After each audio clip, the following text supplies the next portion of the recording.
अब अगला है पर्वतीय मृदा या पर्वतीय मिट्टी। तो नाम से ही स्पष्ट हो रहा है बच्चों कि इस प्रकार की जो मृदा है ये भारत के पर्वतीय क्षेत्रों में हमें देखने को मिलेगी।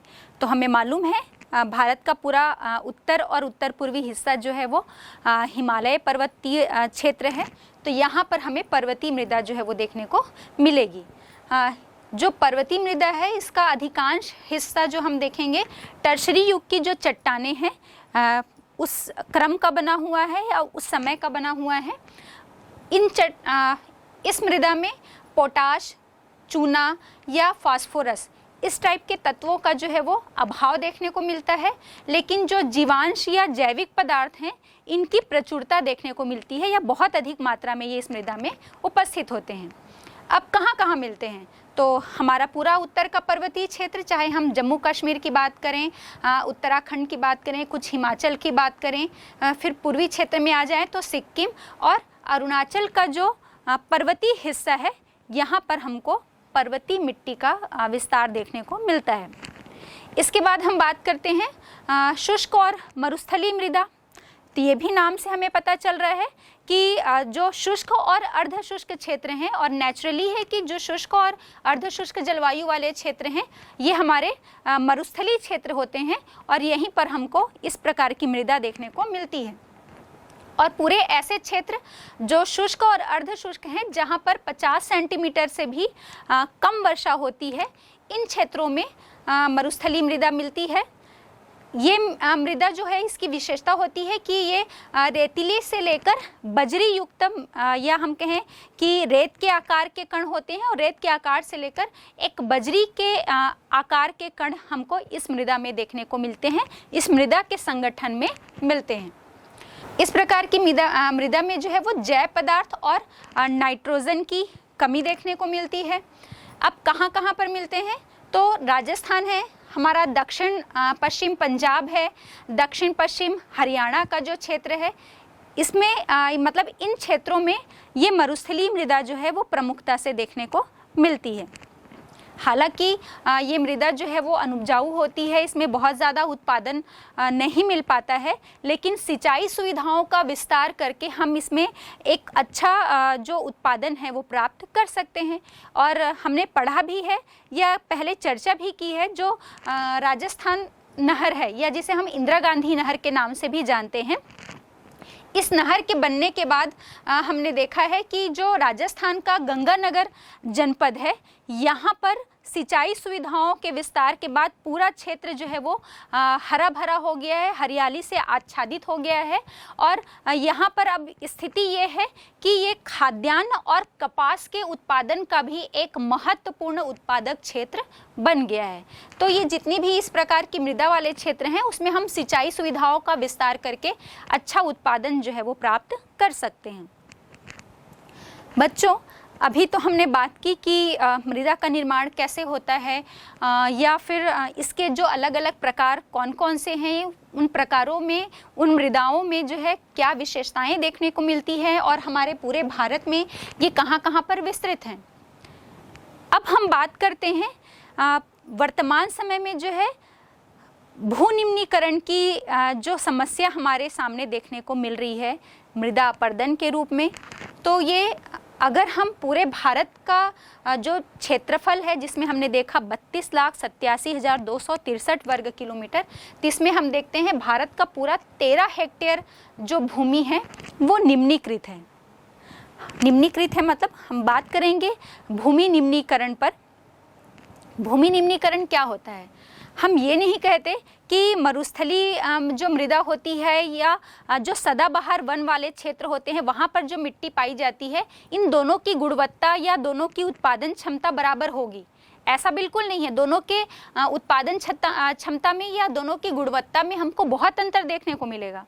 लेकिन जब पहले से मृदा का जो गुण है या उसमें जो उपजाऊपन मिलता है, उपजाऊ क्षमता है जो उसकी क्वालिटी में, उसकी गुणवत्ता में पहले की अपेक्षा जब कमी आती है, मतलब पहले जितनी उसकी उत्पादन क्षमता थी या जितनी गुणवत्ता उसमें देखने को मिल रही थी, अगर उसमें गिरावट आ गई, उसमें कमी आ गई, तो इसे हम भूमि निम्नीकरण कहते हैं।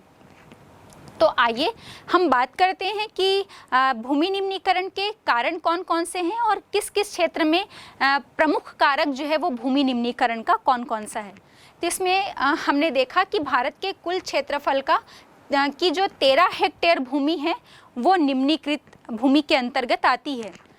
और आपको ये जानकर आश्चर्य होगा कि इस 13 हेक्टेयर भूमि को यदि हम 100% मान लें तो इसका जो 56% जो है 56% जो है वो जल के द्वारा अपर्दित भूमि के अंतर्गत आता है या निम्नीकृत भूमि के अंतर्गत आता है। फिर हम इसमें बात करते हैं।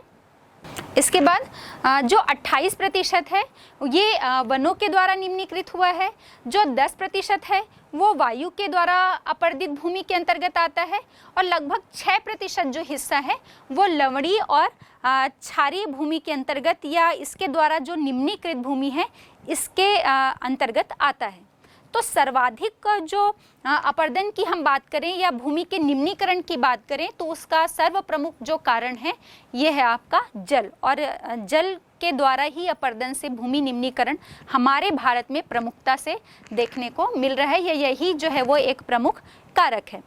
अब हम जैसे बात करते हैं, हमने अभी राजस्थान नहर की बात की थी। राजस्थान नहर में हमने देखा था कि वहाँ का जो रेगिस्तानी प्रदेश है वहाँ पर नहर के द्वारा सिंचाई करके जो पहले जहाँ पर फसल का उत्पादन नहीं किया जा सकता था वहाँ तक सिंचाई का प्रयोग करके अब हम खाद्यान्न और कपास जैसे जो फसल है वो भी उत्पादित करते हैं।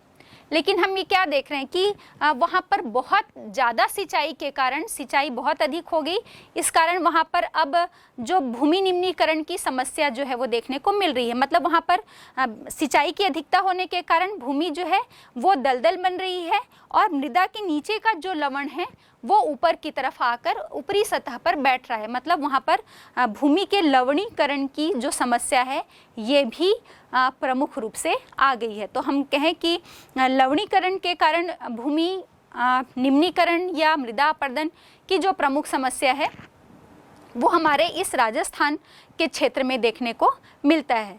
अब जैसे गुजरात, राजस्थान, मध्य प्रदेश और महाराष्ट्र, इनके जो सूखे इलाके की हम बात करें जहाँ पर अत्यधिक चराई जो है ये भूमि निम्नीकरण का प्रमुख कारण है। भूमि की क्षमता से अधिक ये पूरे ऐसे क्षेत्र हैं, चाहे हम गुजरात की बात करें या हम राजस्थान की बात करें या आंध्र प्रदेश और महाराष्ट्र की बात करें, ये ऐसे क्षेत्र हैं जहां पर जो चारागाह भूमि है उस भूमि की क्षमता से अधिक जो है वो चराई का कार्य कराया गया है, पशुओं को चराया गया है, जिसके कारण अब वो जो भूमि है वहाँ पर से वनस्पति का आवरण नष्ट प्राय हो गया है, पौधे वहाँ पर के नष्ट हो गए हैं और वहाँ पर की ऊपरी परत जो है अत्यधिक चराई हो जाने के कारण वनस्पति का आवरण तो हट गया है। तो अब हवा के कारण जो है वहाँ पर बहुत ज़्यादा मृदा का निम्नीकरण हो रहा है, भू निम्नीकरण हो रहा है, मृदा अपर्दन हो रहा है। तो जब आपसे पूछा जाए कि चारागाह के कारण भू निम्नीकरण किन क्षेत्र में हुए हैं तो आपको नाम बताना होगा इन राज्यों का, गुजरात, राजस्थान, मध्य प्रदेश और महाराष्ट्र। मतलब ये एक शॉर्ट आंसर में आपसे पूछा जा सकता है कि जो भू निम्नीकरण के अलग अलग कारण हैं तो कौन सा कारण किस राज्य में ज़्यादा उत्तरदायी है भू निम्नीकरण के लिए। इसके अलावा हम देखेंगे जो ओपन कास्ट माइंस होते हैं, है ना, मतलब जो खुली खदानें होती हैं, ये भी भूमि की जो ऊपरी परत है उससे मृदा का आवरण घटाती हैं या कम करती हैं। जैसे ओपन कास्ट माइंस में क्या होता है कि भूमि में धरातल में उसकी ऊपरी सरफेस में बड़े बड़े गड्ढे जो हैं वो खोदे जाते हैं, बड़े बड़े गड्ढे बनाकर वहाँ से खनिजों को निकाला जाता है और उसके बाद उन खदानों को ऐसे ही खुला छोड़ दिया जाता है। खनन के बाद वो खदानें जो हैं वो गड्ढे के रूप में ऐसी ही खुली रह जाती हैं। तो जब खदानों से खनन कार्य कर लिया गया और उन गड्ढों को ऐसे ही छोड़ दिया जाता है तो फिर वो भूमि जो है वो किसी कार्य के लिए उपयुक्त नहीं रह जाती।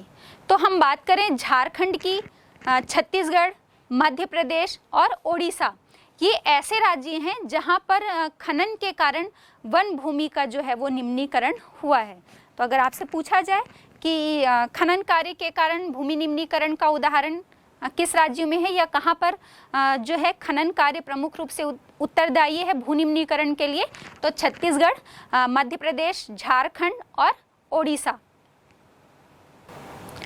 इसके अलावा भू निम्नीकरण का एक और प्रमुख कारण है जो सीमेंट उद्योग में चूना पत्थर को पीसा जाता है या जो मिट्टियों के बर्तन बनाने वाले जो उद्योग होते हैं वहाँ पर सेली खेड़ी या खड़िया मिट्टी को जो प्रयोग किया जाता है, इसमें से जो बड़ी मात्रा में धूल वायुमंडल में फैल जाता है और उसके बाद फिर धरातल की सतह पर या मृदा आवरण जिसे हम जैविक परत कहते हैं उसके ऊपर एक मोटी परत इसकी बिछ जाती है।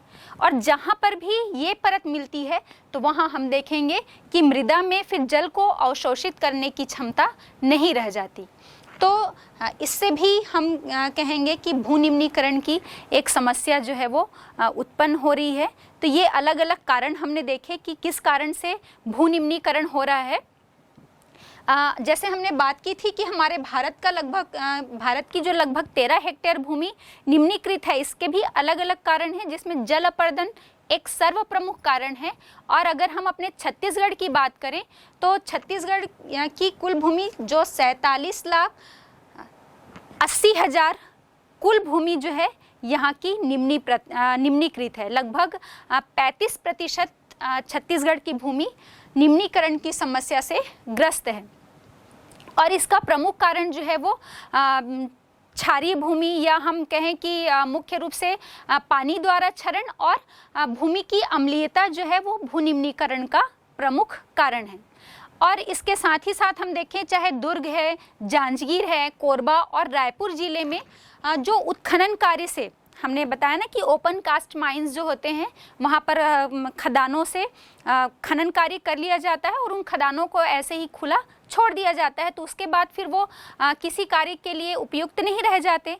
तो यही समस्या हमें इन जिलों में भी देखने को मिलती है। तो भू निम्नीकरण की ये जो प्रमुख समस्या है, भू संसाधन या भूमि संसाधन और उसमें मृदा संसाधन जो है ये हमारे एक प्रमुख संसाधन है जिस पे हम अपने विकास की गाड़ी को आगे बढ़ा सकते हैं। अगर भू निम्नीकरण की ये गति जो है वो इसी प्रकार जारी रही तो हमारी विकास की प्रक्रिया तो ऐसे ही अवरुद्ध हो जाएगी। और विकास की प्रक्रिया क्या, हमारा जो जीवन है, लालन पोषण है जो हमारी इस भूमि के द्वारा ही होता है, उस पर भी एक महत्वपूर्ण प्रश्न चिन्ह जो है लग जाएगा।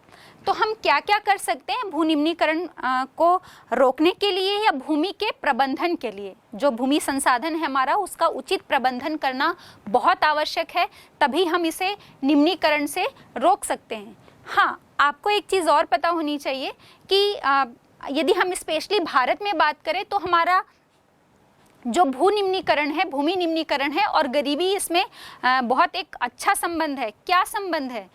मतलब भारत में बहुत सारे जो किसान हैं, कृषक एक समुदाय है वो सीमांत किसान का है। और यहाँ पर हम देखते हैं कि जो सीमांत किसान होते हैं ये बहुत गरीब होते हैं और चूँकि इनके पास आजीविका का एक प्रमुख साधन के रूप में कृषि कार्य ही होता है, तो ये या तो पशुपालक होते हैं या कृषक होते हैं।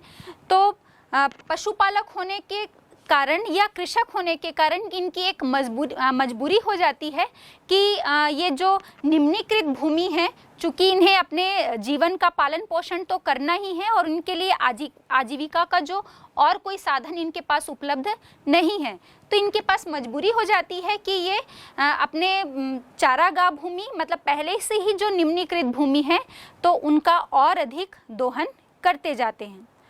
तो शासन को चाहिए, सरकार को चाहिए कि भूमि संसाधन को निम्नीकरण से बचाने के लिए या हमारी इस भूमि के उचित प्रबंधन के लिए, इसे बचाने के लिए, इसके विकास के लिए एक नियोजित तरीका अपनाए।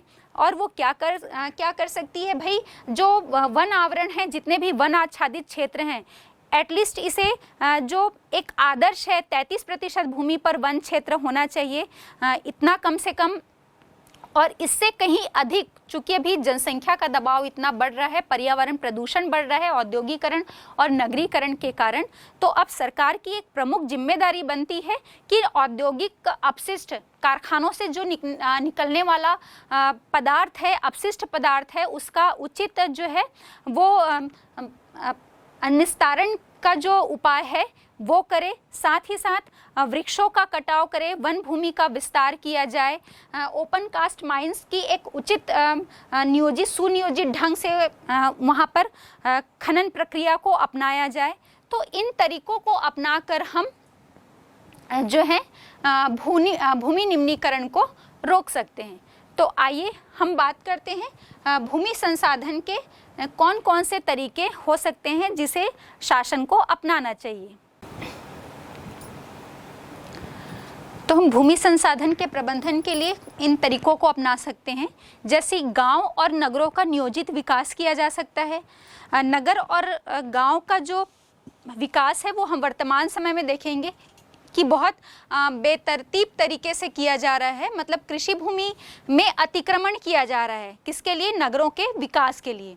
तो जो भी गांव और नगर के बीच में खाली ज़मीन उपलब्ध होती है, यदि नगर और गांव जो है नियोजित तरीके से विकास करेंगे, हम वहां पर कृषि भूमि का अतिक्रमण नहीं करेंगे, तो हम उसे भूमि निम्नीकरण को कम कर सकते हैं, भूमि निम्नीकरण को हम कम कर सकते हैं। इसके बाद दूसरा हम देखते हैं बंजर भूमि का उपयोग।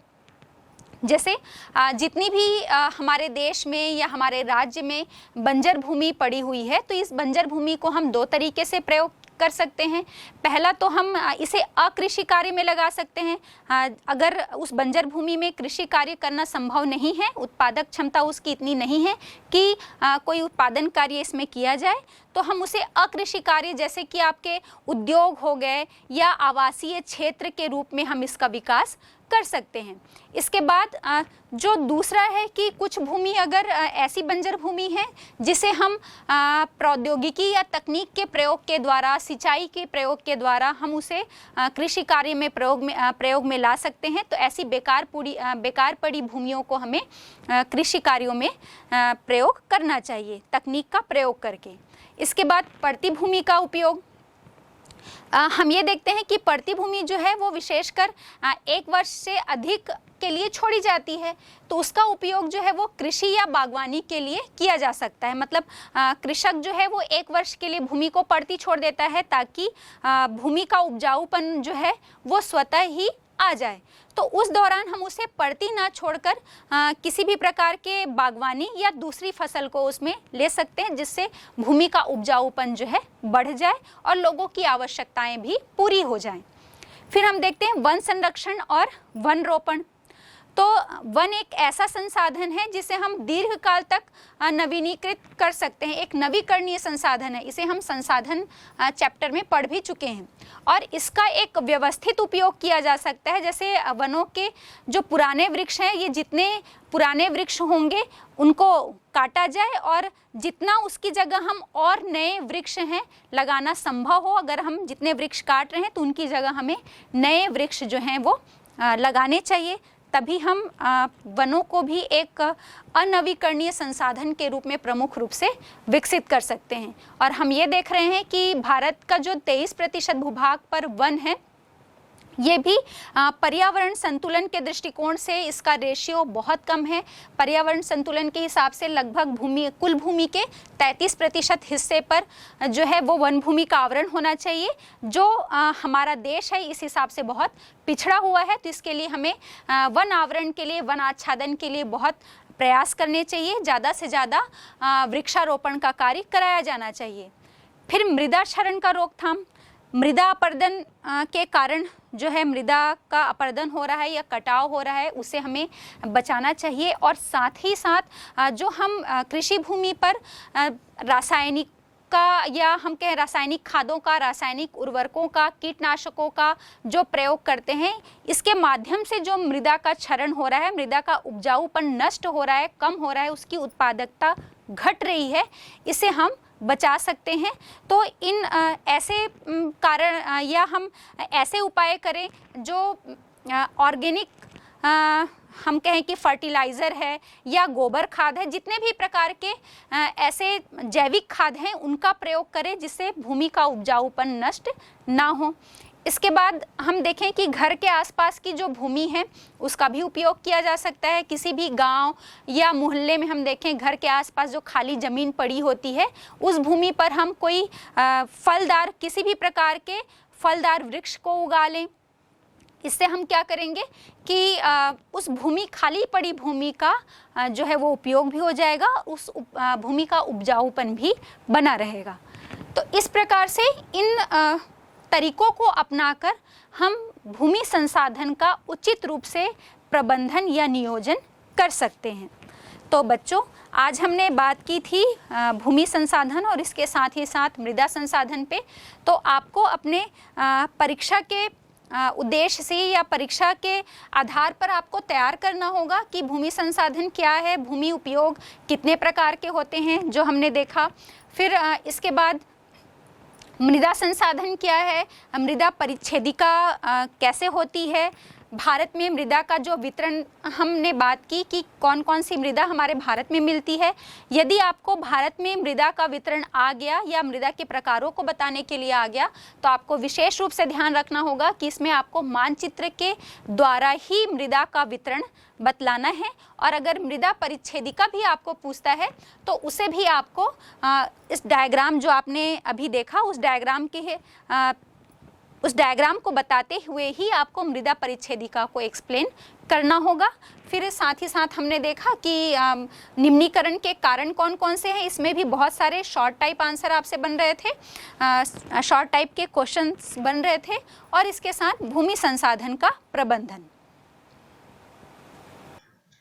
हम देखते हैं कि भारत में जो भूमि उपयोग है, जो भूमि उपलब्ध है हमारे पास, जिसका अलग अलग प्रकार से उपयोग किया जाता है, जिस पर अभी हमने चर्चा भी की है, तो उसमें देखते हैं कि 1950-51 से लेकर 2010-11 के बीच में क्या परिवर्तन हुआ है, किस प्रकार की कृषि भूमि में परिवर्तन जो है वो पॉजिटिव है और किस में निगेटिव है, मतलब किस में वृद्धि हुई है और किस कृषि भूमि में या भूमि उपयोग के किसी प्रकार में कमी हुई है। तो आइए सबसे पहले हम देखते हैं कृषि भूमि। कृषि भूमि का जो प्रतिशत है वो 1950-51 में 42% था, वो 2010-11 में बढ़कर 46% हो गया। और कारण पर तो हमने पहले ही चर्चा की है कि भारत की जनसंख्या जो है वो लगातार बढ़ रही है और बढ़ती हुई जनसंख्या में जो लोगों की आवश्यकताएं हैं, चाहे वो भोजन से संबंधित आवश्यकता की हम बात कर रहे हैं, जब हम कृषि भूमि की बात करते हैं तो नेचुरली है कि उसमें बढ़ोतरी जो है वो दर्ज की गई है। इसके बाद वन भूमि पर हम नजर डालते हैं तो देखते हैं वन भूमि का जो प्रतिशत है वो 1950-51 में 14% था, जो 2010-11 में बढ़कर 23% हो गया।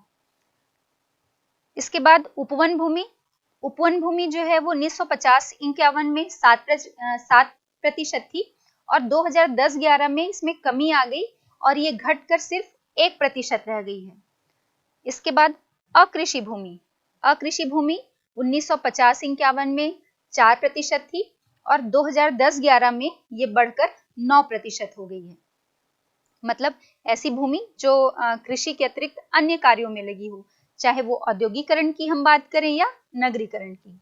और चूंकि हमें पता है कि स्वतंत्रता के बाद से हम लगातार विकास की ओर अग्रसर हो रहे हैं और औद्योगिकरण और नगरीकरण भी, इसमें भी हमें लगातार वृद्धि की प्रवृत्ति देखने को मिल रही है। तो जितनी भी कृषि भूमि है अब उसमें हम देख रहे हैं उसके स्थान पर उसे अकृषि भूमि के रूप में या उद्योगों की स्थापना में और नगरीकरण के कारण वो भूमि जो है वो अधिग्रहित कर ली जा रही है। तो इसके कारण हम देख रहे हैं कि इन वर्षों के बीच में इसमें वृद्धि की प्रवृत्ति देखने को मिलती है। फिर है पड़ती भूमि में कमी देखने को आ रही है। 1950-51 में 10% था ये और 2010-11 में इसमें कमी आई है और ये 8% रह गई है। तो जितनी भी पड़ती भूमि है जहाँ पर कृषि कार्य नहीं किया जा सक रहा था, उसमें टेक्नोलॉजी का प्रयोग किया जा रहा है या भूमि का जो प्राकृतिक रूप से उपजाऊपन बढ़ाने के लिए भूमि को पड़ती रूप में छोड़ दिया जाता था 1 वर्ष के लिए, तो चूंकि जनसंख्या का दबाव इतना बढ़ रहा है कि वो भी अब संभव नहीं हो पा रहा है और लोग जो है मतलब जनसंख्या जो है वो लगातार उस भूमि पर कृषि कार्य कर रही है। इसके बाद हम बंजर भूमि को देखते हैं। इसमें भी हमें कमी की प्रवृत्ति देखने को मिल रही है। 1950-51 में जो इसका प्रतिशत 21% था, वो घटकर 2010-11 में 10% ही रह गया है। इसका मतलब ये है कि जितनी भी बंजर भूमि खाली पड़ी हुई थी, जो कृषि के योग्य नहीं थी, जिसमें कृषि कार्य नहीं किया जा सकता था, उसे अब उद्योगों की स्थापना के लिए आवासीय क्षेत्र के रूप में जो है वो प्रयोग किया जा रहा है। इसके बाद हम चराई भूमि का प्रतिशत देखते हैं, तो इसमें थोड़ी वृद्धि देखने को मिल रही है। जो 1950-51 में 2% था, ये बढ़कर 2010-11 में 3% हो गया है, मतलब इसमें 1% की वृद्धि हुई है। 2010-11 के दौरान हम यदि भारत और छत्तीसगढ़ के भूमि उपयोग की तुलना करें, तो हम देखते हैं, एक नजर डालेंगे कि भारत में जो अलग अलग प्रकार के भूमि उपयोग हैं उनका क्या प्रतिशत है, और उसी प्रकार से उन्हीं भूमियों का जो प्रतिशत है वो छत्तीसगढ़ में किस प्रकार देखने को मिलता है। तो एक तुलनात्मक अध्ययन हम करते हैं वर्ष 2010 और 11 के दौरान। तो इस तालिका से आपको स्पष्ट हो रहा होगा कि कृषि भूमि का जो प्रतिशत है वो भारत में 46% है और वहीं छत्तीसगढ़ में 34% है। वन भूमि को देखें तो भारत में 23% है, मतलब जो एक मानक है, हमारा स्टैंडर्ड तय किया गया है कि कुल भूमि के 33% हिस्से में वन भूमि का विस्तार होना चाहिए, उससे भारत में जो प्रतिशत मिल रहा है वो बहुत ही कम है। लेकिन छत्तीसगढ़ की जो स्थिति है वो इस मामले में बेहतर है। वहां पर हम देख रहे हैं इसकी कुल भूमि के 46% हिस्से में वन भूमि का विस्तार है। उपवन भूमि की बात करें तो ये भारत में 1% ही मिल रहा है वर्ष 2010-11 के दौरान, लेकिन हम छत्तीसगढ़ में देखें तो ये इसका प्रतिशत 0 है। फिर अकृषि भूमि भारत में 9% है और छत्तीसगढ़ में 5% है। पड़ती भूमि भारत में 8% है और छत्तीसगढ़ में 4% है। बंजर भूमि की हम बात करें तो भारत में 10% है और छत्तीसगढ़ में 5% है। चराई भूमि भारत में 3% और छत्तीसगढ़ में 6%। तो हम देखते हैं कि हर मामले में या कृषि भूमि का जो उपयोग है उसको छोड़कर हर स्थिति में, जैसे वन भूमि की हमने बात की तो उसकी इस मामले में भी छत्तीसगढ़ की स्थिति जो है वो बेहतर है।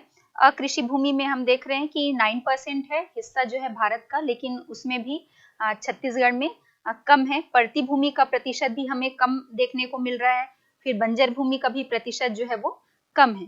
लेकिन वहीं हम देखते हैं कि चराई भूमि का भी जो है वो भारत की अपेक्षा छत्तीसगढ़ की स्थिति बेहतर है, क्योंकि ये जो सीमांत कृषक होते हैं, छोटे कृषक होते हैं, उन जो कृषि कार्य नहीं कर पाते या जिनके पास कृषि कार्य करने के लिए कृषि भूमि उपलब्ध नहीं होती है, तो पशुओं को चराकर ही अपने आजीवन का निर्वाह करते हैं। तो इसलिए हम देखेंगे कि एक समुदाय के लिए, एक कृषक समुदाय, विशेष कृषक समुदाय के लिए जो चारागाह भूमि है या चराई भूमि जो है वो होना बहुत आवश्यक है। तो इस मामले में भी हम देख रहे हैं कि भारत की तुलना में छत्तीसगढ़ की स्थिति जो है वो थोड़ी बेहतर है।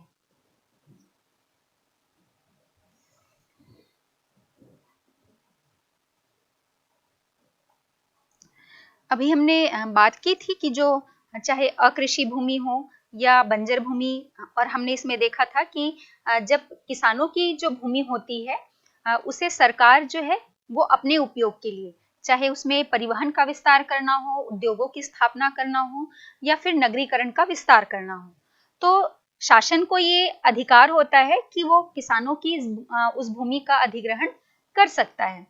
और हमने ये देखा भी था कि भाई इस संदर्भ में विवाद भी था कि अगर जो भूमि है, कृषि भूमि या अकृषि भूमि का यदि अपने कब्जे में लिया जा रहा है या उसका अधिग्रहण किया जा रहा है, तो इसके बदले में किसानों को कितना मुआवजा दिया जाए। इसी संदर्भ में हम देखते हैं कि उचित मुआवजा को किसानों को जो दिया जाने वाला उचित मुआवजा है वो किस प्रकार तय किया जाए, जिसे लेकर विवाद चल रहा था। इसी संदर्भ में 2013 में एक महत्वपूर्ण कानून बना और जिसका नाम था भूमि अधिग्रहण अधिनियम 2013। बच्चों, आइए हम देखते हैं इस भूमि अधिग्रहण नियम 2013 के प्रमुख बिंदु क्या थे या क्या नियम और शर्त जो है वो तय किए गए थे इस अधिनियम के तहत। तो पहला था, इस अधिनियम में भूमि अधिग्रहण के साथ साथ पुनर्वास एवं पुनर्स्थापन का भी प्रावधान किया गया। दूसरा, निजी कंपनियां अथवा सार्वजनिक निजी भागीदारियों के इस्तेमाल हेतु भूमि के अधिग्रहण के मामले में 80% विस्थापित व्यक्तियों की सहमति जो है वो अपेक्षित की गई। फिर तीसरा, विस्थापित या अधिग्रहण द्वारा प्रभावित जो परिवार थे उनमें संबंधित भूस्वामियों के साथ साथ, मतलब जो अधिग्रहण की गई भूमि है उसके संबंधित जो भूस्वामी है उनको तो ये मिलेगा ही, और साथ ही साथ वे सभी लोग भी शामिल होंगे जो उस जमीन से अपनी आजीविका को पाते थे, जैसे मजदूर, बटाईदार, चरवाहे और आदिवासी, इस प्रकार। फिर नेक्स्ट था, केवल अति विशेष परिस्थितियों में ही बहुफसलीय व सिंचित कृषि भूमि का गैर कृषि उपयोग के लिए अधिग्रहित किया जा सकेगा। मतलब बंजर भूमि या अकृषि भूमि को तो आप अधिग्रहण कर सकते हैं या उसमें किया जा सकता है अधिग्रहण, लेकिन जो भूमि सिंचित है जिसमें कृषि कार्य किया जा सकता है या जिसमें एक से अधिक फसलें ली जाती हैं, तो बहुत अति विशेष परिस्थितियां ही अगर बनती हैं तभी उस भूमि के अधिग्रहण का जो है वो अधिनियम बना है। फिर नेक्स्ट है, अधिग्रहण से पूर्व उस जमीन के उपयोग के परिवर्तन का सामाजिक व पर्यावरणीय प्रभाव का अध्ययन किया जाएगा। मतलब उस भूमि का जब अधिग्रहण किया जा रहा है तो उससे पहले उस जमीन के उपयोग में जब परिवर्तन किया जाएगा, मतलब कृषि भूमि से उस भूमि को अकृषि भूमि के रूप में जब परिवर्तन किया जाएगा, तो इस बात का भी आकलन करना होगा या मूल्यांकन करना होगा कि उस भूमि उपयोग के परिवर्तन से वहां के सामाजिक और पर्यावरण पर कोई दुष्परिणाम तो नहीं पड़ेगा या उसका प्रतिकूल प्रभाव तो नहीं पड़ रहा। फिर अगला था, भूस्वामियों और अन्य को उचित मात्रा में मुआवजा दिया जाएगा। मतलब जितनी उस भूमि की कीमत है और अधिग्रहण के बाद जितनी कीमत उसकी बढ़ जा रही है, इस संदर्भ में नियम तय करके जो उचित मुआवजा है जो उन्हें अधिग्रहण के बाद मिलना चाहिए वो दिया जाएगा। फिर नेक्स्ट था, जिस काम के लिए भूमि का अधिग्रहण किया गया है उससे अलग काम भूमि पर नहीं किया जा सकता और 5 वर्ष से अधिक समय में उस भूमि का उपयोग नहीं होता तो उसे पुराने भूस्वामियों को लौटा दिया जाएगा। मतलब यह भी तय किया गया कि जिस कार्य के उद्देश्य से उसका अधिग्रहण किया जा रहा है तो उसी कार्य में ही उसका उपयोग किया जाए उस भूमि का, और अगर 5 वर्ष के समय के अंतर्गत उस भूमि का उपयोग नहीं किया जा रहा है उस काम के लिए, तो फिर ये भी नियम बना दिया गया कि जो उसके भूस्वामी थे, जो पहले पुराने भूस्वामी थे उस भूमि के, उन्हें वो जमीन जो है वो लौटा दी जाए। फिर एक और अंतिम जो अधिनियम के तहत शर्त या नियम बनाया गया वो था, सरकार की पूर्व अनुमति के बिना अधिग्रहित भूमि के स्वामित्व में कोई परिवर्तन नहीं होना है। मतलब जब तक सरकार की परमिशन नहीं ली जाती है, पहले से परमिशन ली जाएगी, उसके बाद ही जो अधिग्रहित भूमि है, मतलब पहले जिस किसान की वो भूमि थी और जिसका अधिग्रहण किया जा रहा है किसी चाहे हो सकता है शासकीय कंपनी के द्वारा या किसी व्यक्तिगत कंपनी के द्वारा या सेमी सेक्टर के द्वारा, जिसके द्वारा भी वो भूमि जो है वो अधिग्रहित की जा रही है, तो उसके स्वामित्व में परिवर्तन तब तक नहीं होगा जब तक शासन से उसका परमिशन नहीं लिया जाता। तो ये थे आपके भूमि अधिग्रहण अधिनियम 2013 के नियम और शर्तें।